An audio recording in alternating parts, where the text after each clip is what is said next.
Hello friends, welcome to my YouTube channel Saraswati commerce academy. तो आज हम करने वाले हैं मैक्रो इकोनॉमिक्स क्लास 12 की। ठीक है, आज हम इसमें चैप्टर नंबर 4 डिस्कस करेंगे जिसका नेम है national income and related aggregates. अब ये जो चैप्टर है आपको अलग अलग वीडियो में भी दिखेगा और वन शॉट में भी आपको चैप्टर जो है चैनल पे मिल जाएगा। ठीक है, तो फटाफट से चलिए अब स्टार्ट करते हैं। अब नेशनल इनकम क्या होती है, इसके अंदर मेन बात ये आती है, ठीक है, क्योंकि इसका नाम है national income and related aggregates. Aggregates का मतलब क्या है, टोटल।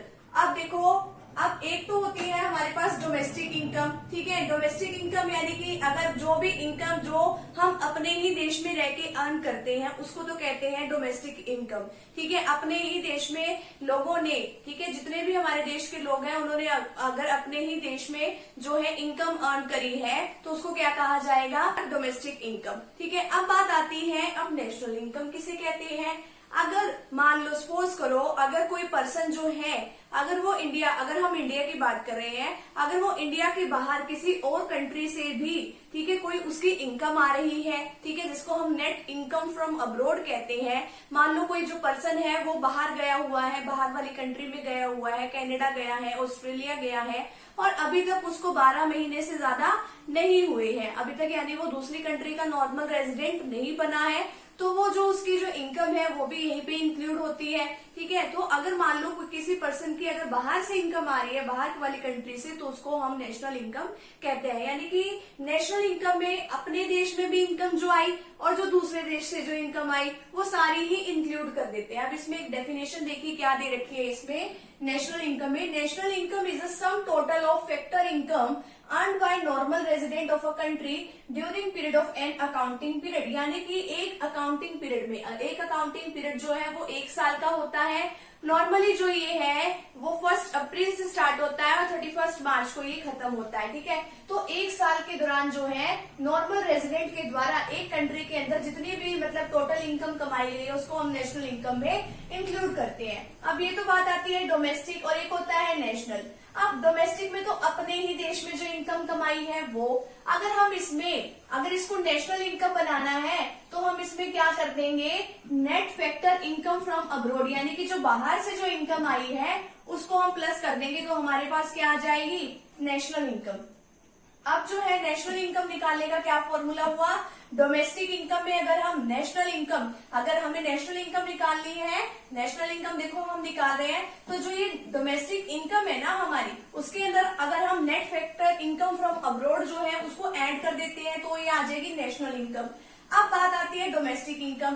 डोमेस्टिक इनकम अगर हमें निकालनी हो तो उसमें तो कोई net factor income from abroad तो इंक्लूड नहीं करेंगे ना। अब उसमें तो बाहर से कमाई हुई इनकम को ऐड करना ही नहीं है हमने, तो हम क्या करेंगे, अगर हमारे पास नेशनल इनकम है तो उसमें से net factor income from abroad जो वो माइनस कर देंगे तो हमारे पास आ जाएगी डोमेस्टिक इनकम। अगर मान लो हमारे पास ये ना हो, net factor income from abroad, NFIA का मतलब net factor income from abroad, अगर ये ना दिया हो तो हम कैसे निकालेंगे इसको, फीफा माइनस फीटा कर देंगे। यानी कि फैक्टर इनकम फ्रॉम अब्रोड यानी कि जितनी इनकम हमारे पास अब्रोड से आई है, और कुछ लोग ऐसे भी तो होते हैं, मान लो हम इंडिया की बात करें तो हमारे देश में भी तो आगे लोग काम करते हैं, हमें भी तो उसको देनी पड़ती होगी इनकम, तो उसमें से वो वाली इनकम जो माइनस कर देंगे फैक्टर इनकम टू अब्रोड, तो हमारा जो है net factor income from abroad जो वो निकल जाएगा। अब बात आती है कि फैक्टर इनकम क्या होती है। अब हमने पिछले चैप्टर में भी सीखा था कि फैक्टर इनकम क्या होती है।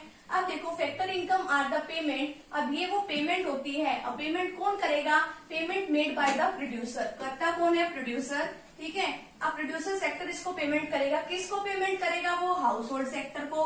अब किस लिए, क्या कोई फ्री में पेमेंट करने वाला है, नहीं, for the use of factor services, इन्होंने अपनी फैक्टर सर्विसेज दी है।